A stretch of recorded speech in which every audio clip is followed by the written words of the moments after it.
started on? It is. We are live. You want to start it off? All right. Yeah, for sure. We're live. We are live. Are you gonna say something? Yeah. Isabella is messaging me. All right. So, sweet. Yeah. Welcome. It's been a long time actually since we've decided to actually put a video together and make a podcast, but we're in person now and we're talking about what probably is the most controversial thing to happen, I'd say, in a long time. All year. In the past year. This would be a big Supreme Court case if it makes it that far. Yeah, and I'm sure we'll get into later the constitutionality of it. This could be a Power 16 case for AP oh, no, Gov one day. It could. It's exciting for sure. Just in reference to what could potentially happen with this bill if it does end up going to the Supreme Court. But that's for another conversation we're gonna have in a little bit. First of all, Pastrana, do you want to maybe explain the most recent bill that was passed in Alabama? Explain like what it actually is and why so many people are outraged about it. How about you explain what it is, because I think you have a better understanding. I'll explain why people are outraged about it, because I think you know more of the actual wording of the So the bill is a very, very strict abortion ban. It would basically make illegal almost every single abortion. The only exception in this bill that was passed and signed by Governor Kay Ivey, the only exception is if the mother's life is in danger or the mother's health. Which means there are no exceptions for abortions for rape or incest, and that's where most of the controversy is about. And I think it's important to point out that's where we lie on this issue. This is pretty much what we believe the law should be nationwide. So we do agree with that, and we can explain why later. Then I think we discussed. So Jake, when we get to that part, Jake's gonna talk more of like a morally why we think that's the right thing to do, and then I will be arguing like a legal perspective, like why it just makes the most sense that way. And the reason this bill has been so controversial is people have been saying that it punishes rape victims more than it punishes the rapists, which is just simply not true. Obviously, rapists need to be severely punished because it's a serious crime, and it happens. It's a sad part of the way the world works. It happens, and we have to keep doing our best to try and prevent stuff like that from happening. But there's been a lot of misinformation going around related to that. People have been posting about saying how this is punishing women more severely, which just simply isn't true. The law specifically states that it's the abortion clinics that are going to be being punished, correct? No, not really. Oh. It's the abortion provider more specifically. So basically the law makes it a felony to perform an abortion and a felony to attempt to perform an abortion. So it's a Class A felony if you actually do commit what is now considered the crime of killing the unborn child in Alabama. That's a Class A felony. And then if you attempt to, then it's a Class C felony. I'm not 100% familiar with the legal technicalities on what that actually means, but I do know that it's obviously more severe if you did complete the abortion and you did end up killing the fetus inside. So and people are saying, oh, it's punishable up to 99 years in prison. That is in line with the felony statute for murder, which under this bill it recognizes human life as human life as early at any stage of the pregnancy. So at conception, basically. At conception, yes. So then obviously the felony charges for murder are going to apply to that. So that's the technicalities and the definitions of the bills. I'll be honest, and I'll ask you too. I was really surprised that they kept out exceptions for rape and incest, because originally that was in the bill to have that be exceptions, and the Senate voted and they decided no, we want to take that exception away, which we'll get into more why they decided to do that, because I do believe it was strategic. But I mean, did you expect that? I honestly didn't expect it, because that's something that I've always personally believed, and I always thought, like, because I think it's really a small minority of even pro-lifers that believe it's it should be exempt from times of incest and rape, because people often just don't think about like it's you from a legal perspective to prove for it to be applicable in times of rape. You would have to prove legally that the person who is seeking the abortion was raped, and obviously that would have to go through a court, and an official proceeding would have to happen, and the rapist would have to be found guilty, and that way it could be proven that it was actually a case of rape and not just someone who just wants an abortion, which unfortunately could happen. So, but often these cases can take longer than 9 months. So that's why, to me, it always seemed not feasible to have that as a way out of as a way of getting an abortion, because it's just not feasible to expect. You can't rush these proceedings because people. I mean, the courts have to do their due diligence. The jury has to be selected. I mean, there's a lot of that goes into court cases, and because of that they take such a long time, it's just not feasible to have the exemption for rape, because if it takes longer than 9 months, the baby will be born anyways. Yeah, and even if it doesn't take 9 months, let's say it takes 6 months, takes 7 months. At that point, you're into the third trimester, right? Which a lot of states do restrict abortion at that point. I think most do in the third trimester. But we have been seeing more states like New York passing the bill, which pretty much allows it up to birth for any reason. Yeah. So that we're seeing more of that now. But yeah, so even if it doesn't take the full 9 months, the fact that it will take several months at least is why, from a legal standpoint, having only an exception for rape wouldn't be feasible. Yeah. It's also important to remember that rape only makes up it's less than 1%. It's in the 0.3, 0.5% of reasons for why women get abortions. That's actually based on polling data of women who got an abortion being asked what was the reason. Less than 1% of women said it was because I was raped and I wanted to get rid of the child. So 90% of people cited convenience as their reason, whether it be financial or getting in the way of career, education, or just not wanting to have to deal with that. Yeah, so then I think another important part to talk about is the morality of the abortion of the children that have been conceived through rape. Obviously, rape is a terrible thing. However, the child that was conceived is just... You never want to say rape is terrible, however... Yeah. I know what you're saying, but... Maybe that's not the best way to put it. So, rape is awful. That's just fact, period. Rapists should be castrated or killed. Change my mind. No, yeah. Go on. The babies that are conceived through rape, they did nothing wrong. It's not their fault what happened, and that's why... That's the morality argument, that it's not their fault.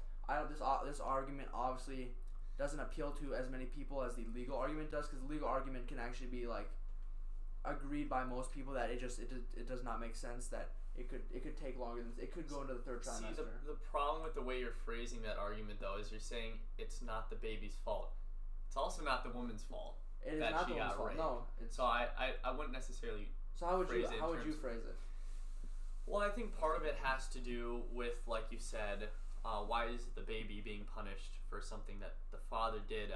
We recently in English read the book A Doll's House, and one of the themes in that was the sins of the father being suffered, the punishments being suffered by their children. And the example was this person, his dad got AIDS because he was sleeping around with a bunch of women, and then he got his wife pregnant and had this kid. And so now this kid is suffering through no fault of his own because of the actions his dad made. So I see how that applies to this. How, okay, why does this baby have to be killed because someone else made a mistake, because someone else committed a horrific act, right?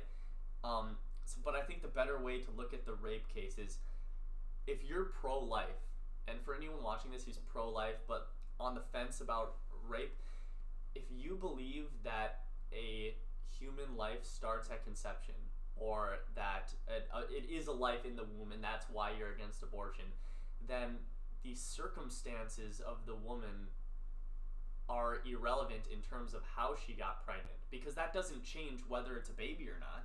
It's still a baby. So if you think killing a baby is wrong in this instance, the circumstance of the mother doesn't necessarily change the morality of killing the baby. So I think it's important to be consistent. Yeah. The same thing for incest. Like, yeah, it's this horrible thing, and there's a strong potential for birth defects.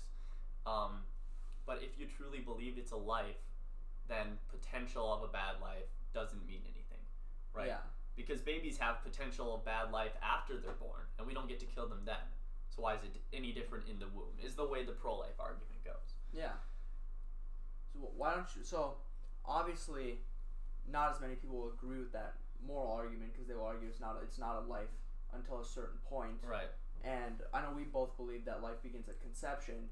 Yes. Do you want to like slightly touch on why we believe like that's when like life begins? Because that's an important thing to discuss. And here's the thing, I wouldn't say, I like to stay away from the term we believe life begins at conception. I would say we acknowledge that life begins at conception, because there's no other starting point, right? That's different than saying, does it have personhood, right? But does human life start at conception? Of course it does. That's literally where it starts, right? Yeah. When the sperm meets egg, that is by definition the start of human life. Mm-hmm.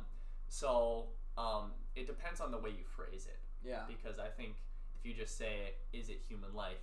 Yes. Does it have value? That's where people disagree. Because I don't think you can disagree on, is it a life or not? It is a life. Well, does it have value is the question that we have. Well, people say that human life doesn't begin either till like the heart starts pumping, or like the brain is developed, or there's just certain points that people just choose. But I think what they mean is that it's not a true life, and that doesn't really make sense to say true life. But you know what I mean, right? Like, yeah. Like more, they base it more on viability, and they attribute value to that rather on, is it life?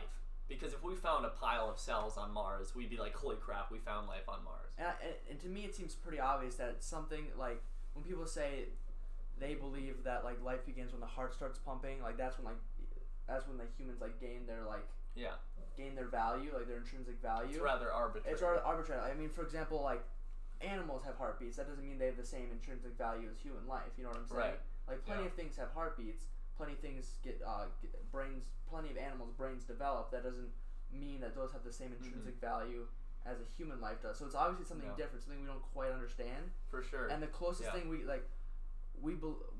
how did you say it? How should we say it? Not we believe, we acknowledge that life starts at conception. It has to be started at conception, because that's the only logical place that sets us apart from other animals. Because something happens in that process that gives us value. Well, yeah. I mean, when you're conceived, a set of DNA is created that will never occur ever in the history of everness. That's not an actual word, but it's unique in the sense that it will never be the same. That is unique human DNA, and it's because of that's where human life starts. But then again, where the value of the human life is different. So just to talk though, I feel like a big part is the lack of education of when things occur, right? Because at 6 weeks the baby has a heart. It's beating. It's pumping blood through the body. At 6 weeks the baby has detectable brain waves, right? Even when you get to like week 10 and 11, the baby can hiccup. I mean, we're told this is a clump of cells. When's the last time you saw a clump of cells hiccuping? Right? The baby can frown, it can suck its thumb. At 10 weeks, 10, 11 weeks. I mean, this is more than a clump of cells, and the fact that the pro-choice side has to lie and say, oh, it's just a ball of tissue. It's not a human life. Okay, balls of tissue are not sucking their thumbs and frowning and hiccuping. They're just not. The baby it develops its hearing at 8 weeks, I'm pretty sure. Yeah. 8 weeks, the baby can start to hear. And then at 14 weeks, its nervous system is formed, which is your nerves. I mean, that's when you can start feeling things. So I know a lot of people say, oh, I can't feel pain until way down the line, but there's evidence to suggest that we could talk about later as well that says they can feel pain a lot earlier than what we're told. But I think it's people just don't know what abortion looks like.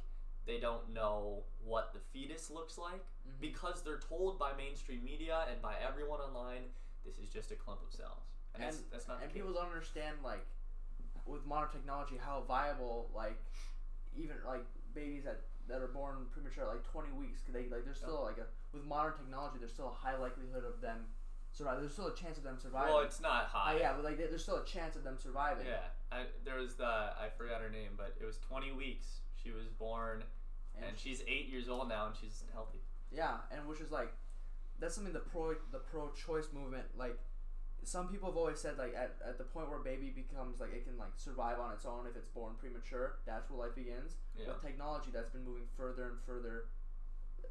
It's become earlier in the pregnancy where a baby can start to live. So that's been changing over time. Yeah. We're seeing with technology, which is great because there's more babies who have born who've been able to survive and live in, like you said, like that girl who is now 8 years old, which is just, to me, that's crazy. Like, yep.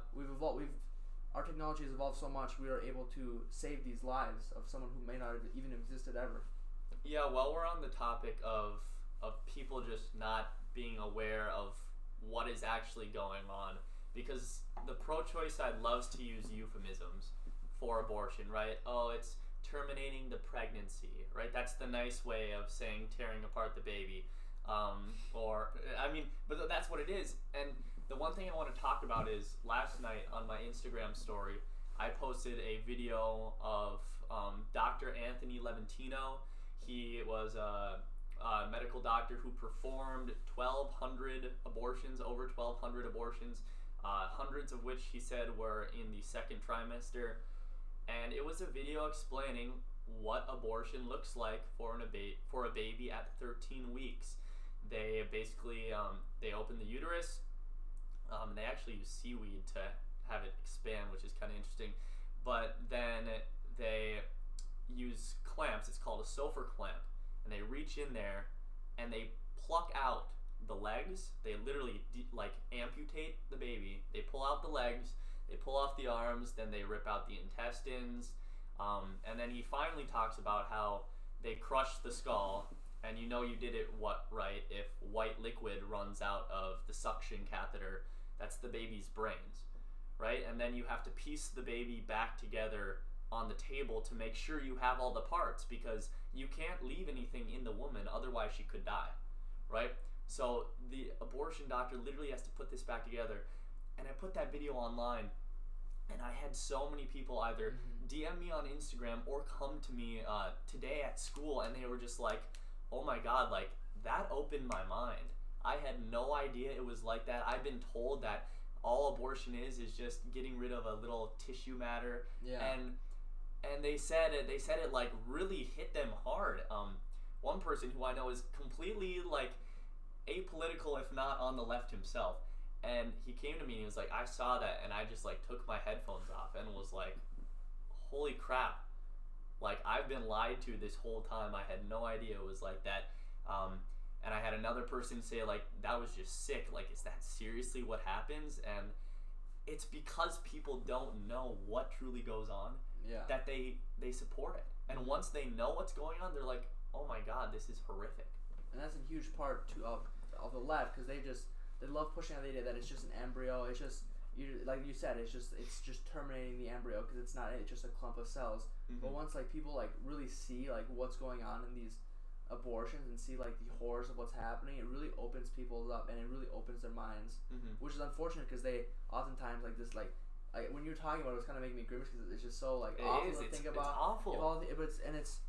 But it has to be talked about, because it makes you uncomfortable. But the reason it makes you uncomfortable is because something inside you is telling you that it's wrong. You know what I'm saying? That's why we're uncomfortable when we talk about it, because it makes us feel like something about that's not right. And it's just that's why they create the euphemisms. Yeah, that's why they create it. They change it so that it makes it more acceptable. It's just a clump of cells and it's just being removed from the woman. That's all it is. Well, it's not what it is. it's the end of a life, and once people understand how that life comes to an end, it just really changes people, I feel like, you know? And I know what people watching are going to say, okay, that's at 13 weeks. What about prior to that? Because I think most abortions happen around 12 weeks is the average, I think. Yeah, 12 weeks.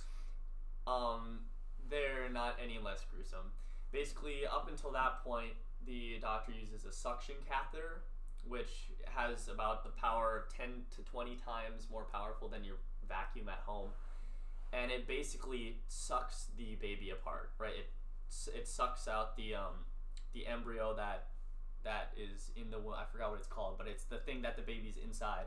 It sucks that out, and then it pulls the baby apart, quite literally. And there's videos online that you can see, and it's just heartbreaking, where they show a sonogram of the baby when it is being aborted by the suction catheter, and you see the heart rate of the baby spike. I mean, because it's frantic. You can see the baby's movements frantically moving around, and it is trying to get away. You can see it pushing away from where the suction catheter is because it knows that it is fighting for its life. And then it gets its leg ripped off, and then its arms, and then its intestines sucked out. I mean, I'm sorry for being graphic about it, but that's what this is going to take. We cannot allow the pro-choice side to keep telling us, oh, it's no different than removing a polyp, right? It's just a bunch of cells. So even when you are looking at first trimester abortions, they are just as gruesome. And when you see the pictures of the little bloody baby parts on the side of the table that they just sucked out, I mean, it's heartbreaking. It's just crazy to me how it's really becoming aware to me, like the last couple of weeks since this Alabama bill has been passed, how much of the information we have on our side, how much information we can use to help spread the word.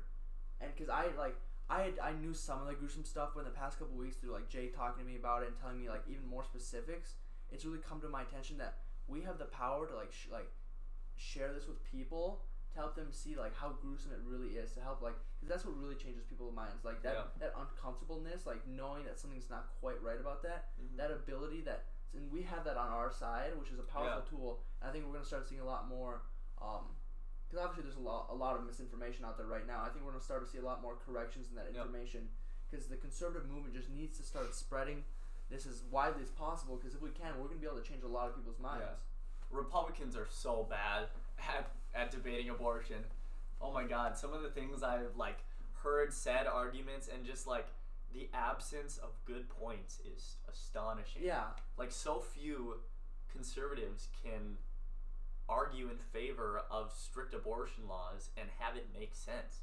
It's really astonishing, the lack of competence within the Republican Party to fail to get this message out, to fail to say, this isn't about restricting women's choice, right? About 48% of American women, so about half of women in America, are pro-life. So this isn't a men controlling women. This is a pro-life wanting to protect the baby inside you, right? It has nothing to do with the women. And that's one of the arguments that really bothers me, like the fact that, like, when women say like men shouldn't be making decisions for women, like that always bothers me, because like because it's not only men that support this. There's millions of women in this country. But not only that, but like men also just deserve a voice. Like men's opinions matter just as much. I mean, we always use the argument that if only people who are affected by a law should be able to have an opinion on it, slaves would have never been freed. I mean, they didn't have a voice to like. It was white privileged males in the North who helped like start the radical radical Republican movement in the pre-Civil War in the antebellum era, and it was those guys who like got Abraham Lincoln. I mean, like, he was just a white, well-off male, and he saw something wrong, so he did something about it. It wasn't because the African Americans at the time who were slaves were so oppressed, they didn't have a voice. You know what I'm saying? It just doesn't make sense to me that just because someone's identity, they can't have an opinion on a matter that's so important as this. Yeah, well, the problem with that is it basically takes the stance that you can only have an opinion on something if you are directly impacted by that law. which is what Pastrana was saying, right? Yeah. So white Northerners weren't directly impacted by slavery. Mm-hmm. Does that mean they don't get an opinion on it? Of course not. And it's also just false that men are the only ones pushing this. Like we said, the governor who signed this bill was a woman. No one is talking about that. They'll point out, oh, look at all these men that voted in favor of this. Yeah, but look at the woman who signed it into law. Who was the one who signed it into law, yeah, right? It was the woman who got the final decision. Yeah. Are we going to let this pass, or is she going to veto it? And she decided it was important enough to pass. Yeah. And another thing, if you're pro-choice or you're pro-life and you're watching this, when people that are pro-choice say no uterus, no opinion, they're only talking about the opinions of pro-lifers. When was the last time you saw a pro-choice man say abortion is a human right, and women said, hey man, no uterus, no opinion? That never happens. They only say that if it's an opinion they disagree with. If a man agrees with them, then they put him on a pedestal and they clap. But if that person doesn't agree with them, then they use the no uterus, no opinion, which means that they don't actually believe no uterus, no opinion. They just use that as a way to shut you down before you can even enter the debate. It's the left uses it as like a tool, it's a tool to them as a way to just shut half the population out of the debate. Mm-hmm. Just like an entire half of the population is just out. They don't get an opinion, and it's a way for them to justify what they're doing. And it's just not a fair argument to make. You can't attack someone's identity and tell them they can't have certain beliefs. Yeah, another thing that confuses me is the whole white male thing. Why are we bringing up the race of the people? And the example I use is, if there was a room full of African American lawmakers and they voted for a bill in favor that would tax people at 90%, my reaction wouldn't be, oh, there goes these black lawmakers again. It would be attacking the bill, not the race of the people. What does the race of the people have to do with it? It's a character argument, and it's blatantly racist. Why does their race affect their merit? It shouldn't, right? Well, I don't really have a problem with that because I'm half Mexican, so I can just say, well, I'm not fully white, so, Yeah, okay. But you wouldn't understand that as a white male, would you? Right, as a privileged white male. Yeah. But it doesn't make any sense. Your race does not make you less capable of making good policy, right? Your ideas make you more or less capable of making good policy. And the fact that the left is so quick to claim that people on the right are racist, but then whenever anything they don't like happens, they always say, oh, white people, can you believe it? But they do. We laugh, but that's exactly what we're seeing now. And I had an idea we can do this in a bit. I looked up the pro-choice hashtag on Instagram, and we can look through some of the pictures. Some of them are unbelievable to hear the kinds of arguments that are being said about this whole Alabama and the falsehoods that are being spread. So we can talk a little bit more about that in a bit. Yeah. So I think a good direction to talk about, because another thing we haven't talked about yet is the so obviously we usually are in favor of some limited government. We don't like a ton of government overreach. It's something, at least I'm pretty sure we both acknowledge that we don't like, right? We both are. Yeah, we are not for big government intervention in the lives of people. And I know if you're watching, you're screaming hypocrites. Yeah. But we can explain. Yeah, so I'll explain how I justify it. So there's a famous old document in the United States that goes something like the role of the government is for the protection of life, liberty, and the pursuit of happiness, and that's where I kind of get the basis of what I think the government should be involved in. And the very first thing that's stated is the protection of life, and to me this falls under that category. The protection, we're protecting life by arguing in favor of saving these babies from being murdered. This is how I can justify it, because yes, some people will say, no, well, how can you be for small government but want to take rights away from women? I believe in a small rights away from women, but I believe in a small government. But one of the things that I believe the government's role should be is the protection of life, and this clearly falls under that category. Yeah. So for me, it's similar, where if a pro-choice person asked me, are you for limited government? And I said yes, but then I also said, but I want the government to restrict abortion. It's the same reason I want the government to make murder in general illegal. I don't think that's a government overreach to say, yeah, you can't kill someone, right? That's not pro-big government to say murder should be illegal. And so I apply the same standard to babies in the womb because I believe it is murder.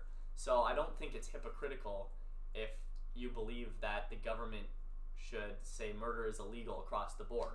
If anything, it's not hypocritical because you're applying it to every case, not just, well, murder should be illegal if they're adult, but not if they're a baby in the womb. I think this happens a lot with people who support limited government. Anytime someone that supports a limited form of government, a small government, is in favor of some legislation, people are immediately go to the fact, oh, I thought you were for limited government. Why do you want this regulation? Yeah. It's just we want a small government. We never said we didn't want. We still want a government. They still have to do something. It's not anarchy. Yes, we don't want anarchy. That's not what we're here in favor for. We're in favor of a small government, and we think this should be part of that small government. And another thing that I would say should be addressed when talking about the whole abortion issue is just the fact how the left seems to stay in the lead on this issue. And first of all, let's clarify the Democratic Party platform. If you're watching right now, it is stated in the Democratic Party platform that they believe abortion should be available and legal at any stage during the pregnancy. It's in their platform that says that. So that means a baby at 9 months who could be born the next day, the Democratic Party believes it is okay to murder that child. Now let's talk about how babies that are in the third trimester are killed. It's unbelievable. They inject through the abdomen usually, or the vagina, they inject the baby with, I forgot what the drug is called, but it's the same thing that's used on people with heart problems. But if you inject a high enough dose, it'll stop their heart. So basically they inject it to stop the baby's heart. And then it takes about 2 days for the woman's uterus to dilate, right? So the baby is dead inside the mom for 2 days. She's carrying her dead baby's body in her womb for 2 days, and then after that it goes down the same way that second trimester abortions go, where they have to reach in, pull off the leg. But this time it's not a baby that's as big as my hand. This time it's a fully formed 9-month baby, and they're doing the same thing. They're pulling the legs off and they're pulling the arms, they're crushing the skull. I mean, just it's absolutely sick. The fact that New York just recently passed that law saying that is okay, and it was met with applause. They're applauding that. And I think the reason this Alabama bill got passed is in direct opposition to bills like states carrying out legislation like that, because the left controls a lot of these big states, and where like that legislation is getting passed, and it's been so long since there's been abortion restrictions being passed, because of there's been several Supreme Courts which deny like any ability to restrict abortions at past certain times, and now we're starting to see, as I think, like an act against these progressive bills in support of all these late trimester to third trimester abortions. It's an act against that, and I think we're gonna see some of these bills make it all the way to the Supreme Court, and we're gonna see possibly a chance to overturn Roe v. Wade. I'm not gonna make any assumptions there, because I think definitely. I mean, the lawmakers themselves said that's why our goal, like that's why we made this bill as strict as possible. We want this to get to the Supreme Court because we want to overturn Roe v. Wade. So they're not even trying to hide it, right? That's their intent. Because at least personally, I feel it should be a national issue, because it doesn't make a whole lot of states for different states. Yep. So this is something we need to clarify too. A lot of people think that overturning Roe v. Wade means abortion's illegal, and that is not true. That only means that abortion is not guaranteed as a constitutional right to women. Now, abortion could be illegal in certain states, certainly, but go to the next state, and I know that affects women disproportionately of people that are in low socio-economical situations and things like that because they can't afford to travel. But the point is, it is not a blanket ban on abortion to overturn Roe v. Wade. One more thing before I think we could start looking at some of the pictures, and this really blew my mind because this was the first time that anything like this had happened. So I talked about the video earlier that I posted, where it showed how a baby is ripped apart in the womb, and one of my good friends who I've known for years, since I was a sophomore, I believe, replied to it saying, or no, they didn't reply to it, but they posted something on their own story, right? Mm-hmm. Talking about no uterus, no opinion, or something like that, or keep abortion legal. And so I sent them that video, and I said, like, is this really what you're defending? And they replied, yep, with an exclamation point. Like, they watched the video of the baby's arms and legs being pulled off and enthusiastically replied, yep. And like, I love this guy. He's an amazing friend, but that hit me hard. I was like, whoa, like, that's radical. And I said, I was like, dang, man, like, that's dark. Like, there's no other way to put it.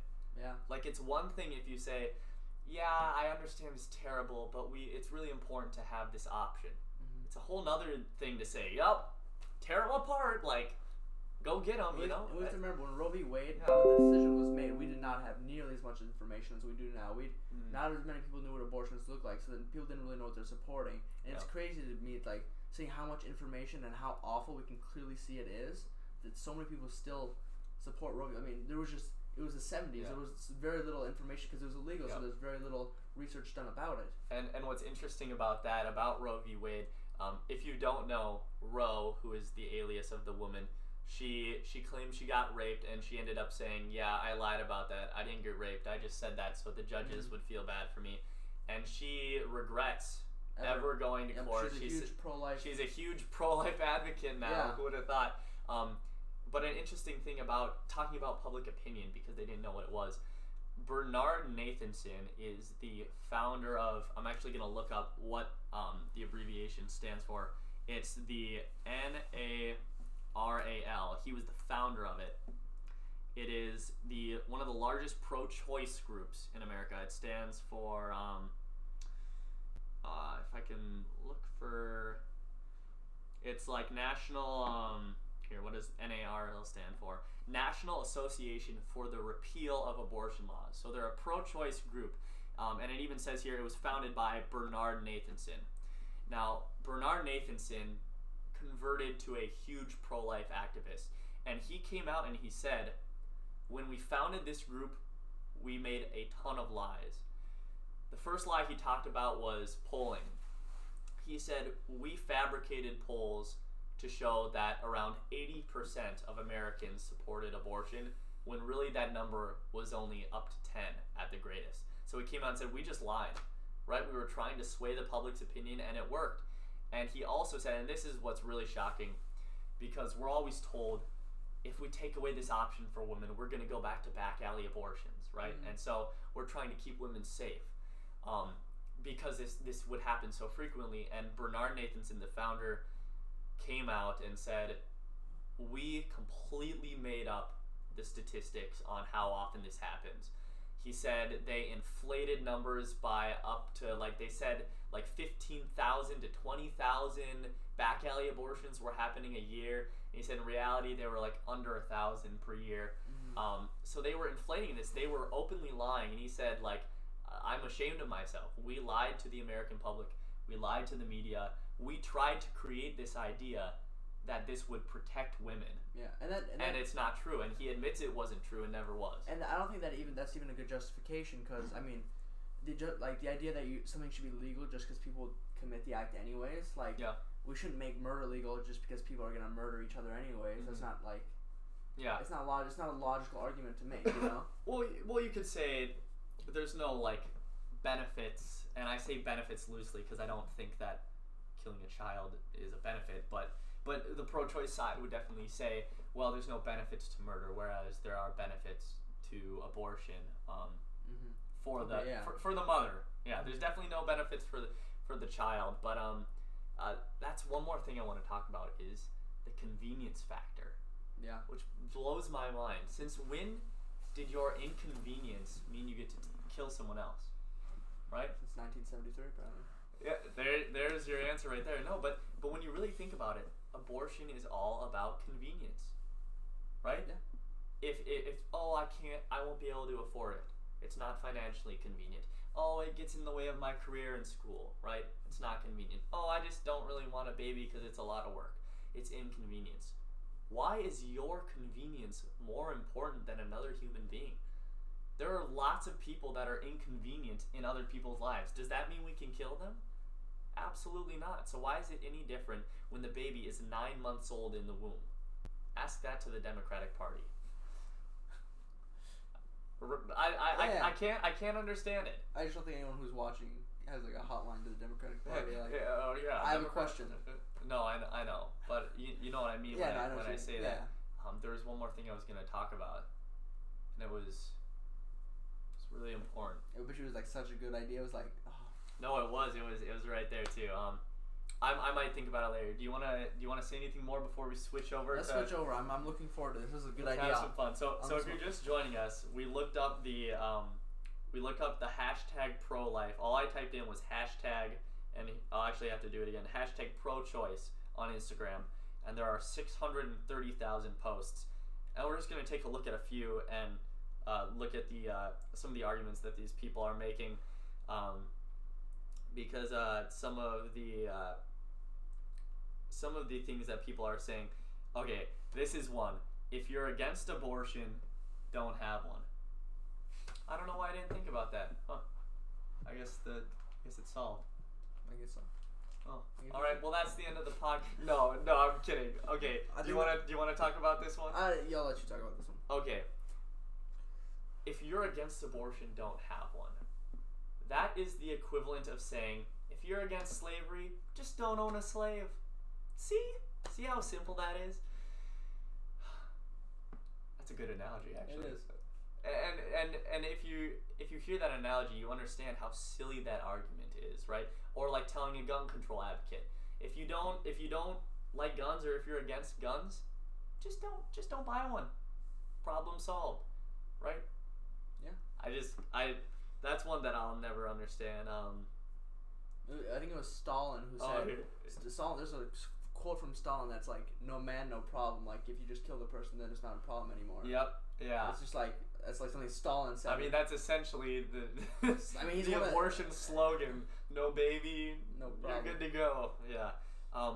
Here's one that you'd be able to talk about. It says, if only guns were as regulated as my uterus. I mean, this one is just like so clearly like just wrong. I mean, like women can go in public places. I mean, that's just like they get that privilege. Women can go to polling places. They get that privilege. I mean, they can go into public places. They can go into polling booths. They can airplanes, government buildings. You want women to have as many rights as guns? That means you're not allowed in government buildings. You don't have to have a permit to go outside, like a permit to to conceal yourself. If a store owner puts a sign on his thing that says "No women allowed," they can do that with guns. So you want women to have as many rights as guns? Like, it's just... That seems pretty regressive to me. That's all. Just a tad bit. Just a tad bit. I think... We might be moving in the direction of Saudi Arabia. Maybe. Long way. Okay, here's one that we touched on earlier that you can talk about. It says, when the penalty for aborting after rape is more severe than the penalty for rape, that's when you know it's a war on women. I mean, that just wasn't true in the bill. The bill clearly stated that I misspoke earlier. It was the abortion providers, right, that were punished. It is not the women. And here, I'll actually pull it up in the bill. The women. It's clearly specific that the women are not to be punished. It's the abortion providers that will be charged with a felony if they give the abortion, even in the case of rape.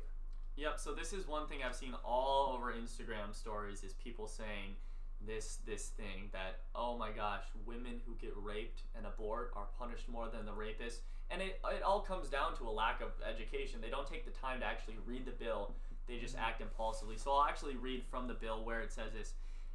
It says right here, and I quote, "This bill would provide that a woman who receives an abortion will not be held criminally culpable or civilly liable for receiving the abortion." It's very clear. That's literally the second sentence in the bill. They could not have been more clear. Yet the pro-choice movement has found a way to try to, again, spread lies to try to create. Because obviously the woman has gone something, like if she was raped, she has gone through something truly traumatic, like she like something terrible happened to her, like, and like no one's like gonna try and change it. Like rape is an awful thing. Yeah, absolutely, but yeah, the fact that they have to lie. Yeah, because like, point across. No one thinks that the women who abort the baby should be punished more than be punished more severely than the rapist. Like, I don't think anyone thinks that. Yeah, and even if you remember when Trump, at one point during the 2016 election, said, "Well, I don't know, like maybe we should prosecute women," the pro-life movement came down on him and said, "No, we are not criminally charging the women for this. Right? This is the abortion provider's fault, not the woman's." Here's another one that's very ironic. "We have the right to be heard." Who else might have the right to be heard that can't voice their stance on abortion? Can you think of anyone? No one comes to mind. No. No one comes to mind. Oop. You went off. Okay. Here's another gun one. There was one on Snapchat that I wanted to react to that I thought was, this one was really, really, stealing my opinion. So we talked about men shouldn't be, this one mind blows me. "If abortion is murder, male masturbation is genocide, and blowjobs are cannibalism."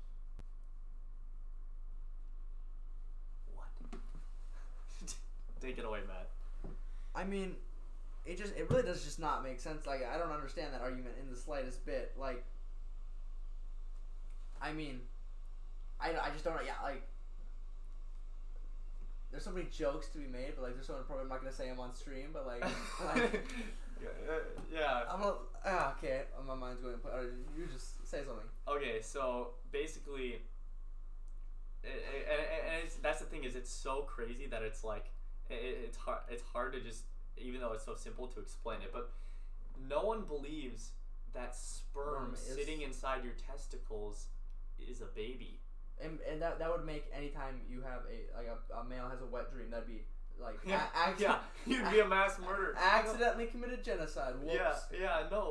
But that's what they're assuming. They think that we believe that semen inside of a man is a baby. We believe that when sperm and egg meet, that's what starts the creation of a baby. Yeah. Right? Not sperm on its own. It's something at that point when they meet, the millisecond they come into contact, it's something like it's formed there that will never be formed again. Yep. So let's see. Okay. This is one that says right here. It says, "If you personally believe that a rape victim has to keep her baby because God wanted her to get pregnant, stay the F away from me." I mean, do you take people seriously that say God wants you to be raped? No, no. And I don't really know who's making that argument. I'm sure someone is. But the pro-life movement is not going to take them seriously. They just won't. Let's see. Here's another one. "Not your body, not your choice." Again, the whole no uterus, no opinion thing. Can we talk about how almost every pro-life organization I know is ran by a woman? Think about it. Live Action, Leela Rose. 40 Days for Life. Woman, yeah. I think Birthright is ran by a woman. Yeah. Those are the only one I can think of. Those are the three I know. Yeah. Pro-Life News I know is. I don't know that one. Well, it's like a news source where all they talk about is pro-life news. Oh. And Respect Life Club. They have Respect Life Club at our school is ran by a woman. So this idea that it's only men wanting this. Like, women are at the forefront of the pro-life movement. Yeah. And that's what's so ironic about the no uterus, no opinion thing. Let's see. Alright, so just trying to find some more that aren't just like pictures or that aren't repetitive. Oh, here's another one about male Republicans and masturbating being murder, which is, yep, here's another blowjobs or cannibalism. This is what's trending on the pro-choice side right now. There's a coat hanger that says keep abortion safe and legal. Again, we talked about the myth of all these coat hanger abortions, and how the people that created the statistic themselves came out and said, yeah, that was a total lie. Like, we just made that up. This says if men could get pregnant, abortions would be available at the gas station. What do you think about that? I mean, women in modern America, women have just as much influence in the world as men do. I mean, it's not like in the world, I wouldn't say okay, so. In the United States. In the United States, and the idea that it's just because they're women, like it's not as available as if it would be for men. That just doesn't make any sense to me. Like, we live in modern America, it's this. I don't know. Like, it doesn't make sense to me how like people still think like technology is only going in the favor of men. Like, I mean, abortions have become so mainstream nowadays. Like I don't even know, like. And again, we talk about how it's about a 50-50 split for women being pro-choice and pro-life in America. So, I don't really think that if men could get pregnant, that this would change, right? Again, it's a very selfish argument. No, it's a selfish argument. Like, well, this happens to me, so that's why. And if it happened to you, then you would also support it. It's like, no, I believe killing people is wrong, regardless of whether it might be a burden on me or not, right? Do you?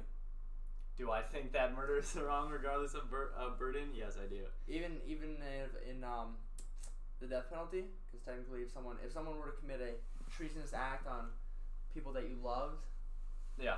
Well, here's the thing. Do I believe that murder is sometimes necessary, or killing someone is sometimes necessary? I absolutely do. And so, just like in the case of a mother who is about to die and she needs an abortion, that's a time where it's morally not okay to kill the baby, but it is a necessary thing because we want to protect the life of the mother. Similarly to if I was acting in self-defense and I ended up shooting someone, right? Is it moral that I shot this person? No. Was it necessary? Yeah, I'm protecting my family, let's say, right? So, let's see on some more of these.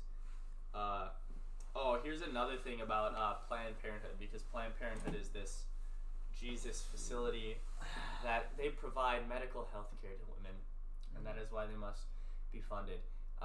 Abby Johnson, who was the, not the owner, the manager, the clinic director is the term, of a Planned Parenthood. She has come out, she made a book, she made a movie about her experiences. She ended up in court with Planned Parenthood, and she won because Planned Parenthood apparently thinks it's illegal to become pro-choice now. But she said that she asked her supervisors, she said, we claim to give sessions for women, consolation sessions for women, but we don't actually do that. Can we at least do that if we're going to say we do that? And her director said, well, we don't really want to confuse women because when they come in to Planned Parenthood, they know they want an abortion. So we don't want to confuse them. And then to back that up, Leela Rose did a thing where she called over 100, it's either 100 or 1,000 Planned Parenthood, probably 100 Planned Parenthood facilities, and she asked them about consolation, and they said, sorry, we don't actually offer that. But they're claiming they do, right? And are you aware of how they inflate their statistics to make it look like abortion is a small percentage of what they do? Isn't it? I think so. Okay, so basically, and this is it's something like, that... They count, like, all, like, their little transactions as each individual transaction, right? Something like that? Yeah, so let's say you come in for your annual exam at Planned Parenthood. They're going to weigh you. They're going to check your blood pressure. They're going to give you different examinations to make sure, this is healthy and everything. And they count each one of those as individual services. Yeah. But when a woman comes in and gets an abortion, they bundle it all into one service. So it inflates the amount of non-abortion services that they provide, even though they're being dishonest about it. And it's a way to inflate numbers to make it look like it's a small percentage of what they do. But 50% of their revenue comes from abortion. And the other about 50% is federal funds that are given to Planned Parenthood, which they don't use for abortions, we're told. I don't know if I believe that. Let's see another one. Pro-choice AF. Oh, this is one. List of people who should make decisions about a woman's body. That's something we haven't really talked about, is the it's my body, my choice. It's not your body. Does your body have 2 sets of DNA? Does your body have 2 blood types? How many fingers do you have? You don't have 20? How many fingers do you have, Matt? I can't count. He can't count. I've got 7 though, so. No, you have 10, right? My point is, I don't like the finger example as much as the blood type and the DNA one, but it's a separate body. We don't care about your body. We don't care about your appendix, right? No. You can keep your appendix if you want. You don't care about it. Or you can get it removed. It's up to you. Dude. Gotta love America. Do whatever you want. Get the government out of my body. Free my appendix.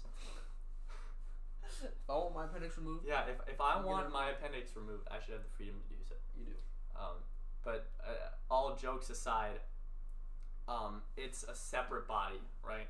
Talk a little bit, Matt, about, because we're constantly told this is an attempt to control women. So they say the motivation of the pro-life movement is controlling women's bodies. What is the actual motivation of the pro-life movement? To protect innocent lives. At the end of the day, that's our goal, to save as many innocent lives from being ended as possible, isn't it? I think that's the best way to just sum it up. That's our goal. We're not trying to take away rights. We're trying to save lives, because that's what we believe the government is meant to do. That's our role as individuals, to try and protect as many people as possible in our community. I just read the stupidest thing I think I've ever seen in my life. Is it a picture of you? No.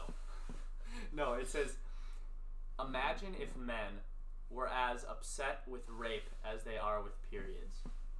Do we jail people for periods? I don't think so. We don't. I'd have to check that though. I hear women have those often though. No, so, that just wasn't funny. No, there'd be a lot of women in prison. Isn't that the stupidest thing you've ever heard? Yeah. They think men are more upset about women having periods than with rape. Why do we have prison sentences for rapists? Why do we dedicate millions and millions of dollars a year for investigations to put rapists in prison? Right? That's just kind of, that's silly to say the least. Well, we have been going for quite a long time, so you'll an hour, maybe a couple more. Uno mas thing. Uno mas. FTP. I've been told this by a lot of pro-choice people. They usually, and you've probably heard this too, they say something like, yes, abortion is this sad, horrible thing. It's one of the hardest decisions the mother makes, and it's this terrible thing, but it's necessary. Why is it terrible? If, like you believe, it is just removing tissue or a clump of cells, then how is that horrific? It'd be no different than extracting a tooth or getting a polyp removed. If you truly believe it's not a life, then there should be nothing to be sad about, right? Mm-hmm. How do women mourn miscarriages? It was just a clump of cells, right? It's not a baby until it's born, right? That's what I'm told. My feet are so cold right now. That's why I'm they probably see me put my leg up this entire time because my feet is right next to the vent and it's freezing. Yeah. Oh, here's another. Don't like abortions. Just ignore them. Oh, here's another point we gotta talk about. Like you ignore children in foster care. This is the argument that is made all the time. Like, you're only pro-life until the baby is born. Matt, take it away. I mean, when I'm older, I'm gonna try and help as many foster kids as possible. That's like something I like strongly believe in.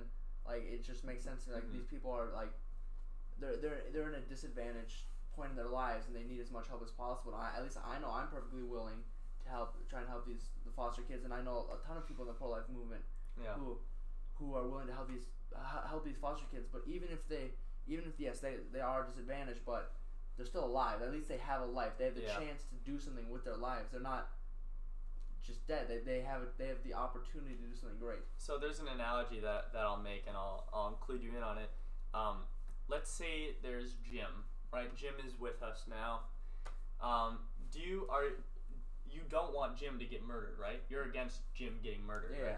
He's just an innocent guy in the street. You're against that? Mm-hmm. Well, you also want to give him lots of money and healthcare, right? Out of your own pocket, right? Healthcare? Yeah. Well, and you want to give him housing, and you want to give him food stamps. And how old is Jim? Jim's a grown man. Oh, he can pay for himself. But do you see my point? Just because you don't want to hand him free money, you don't want to give him extra service, doesn't mean that you can't be against him getting murdered. Yeah. And it's the same thing with a baby. Me saying, oh, I don't really like babies getting torn apart, that doesn't go with the requirement of also believing that free handouts need to be given to people, right? Yeah, not at all. Right? They're two completely It should be up to things. charities. I mean, there's plenty of charities in the world that are like growing every day that are just trying to help these kids. Absolutely. It's part of the private free market. Gotta love it. Banning abortion is deadly, and it shows. This is actually kind of clever. It shows America outlined with a coat hanger. It's clever, but it's unfortunately, again, this is a lie that has lasted so long that Bernard Nathanson and Gnarl created that he admitted they created out of nothing, and it's really hurt the abortion debate because it's fed misinformation to both sides, and it's unfortunately hindered good discussion because we're so focused on arguing about something that statistically is almost irrelevant. Yeah. We've talked about a lot, haven't we? We have. How long has this been going for? We've been going for an hour and 7 minutes. Oh, here's a uterus flicking off someone. Like some of these are actually kind of like funny and cool, but like artistically, like No, yeah, they are, but the problem obviously isn't with the art; it's with the ideas. It's with the ideas. Yes. Being put along with the art. It's the water. Yeah, I ran out of water a long time ago. My vocal cords are chapped.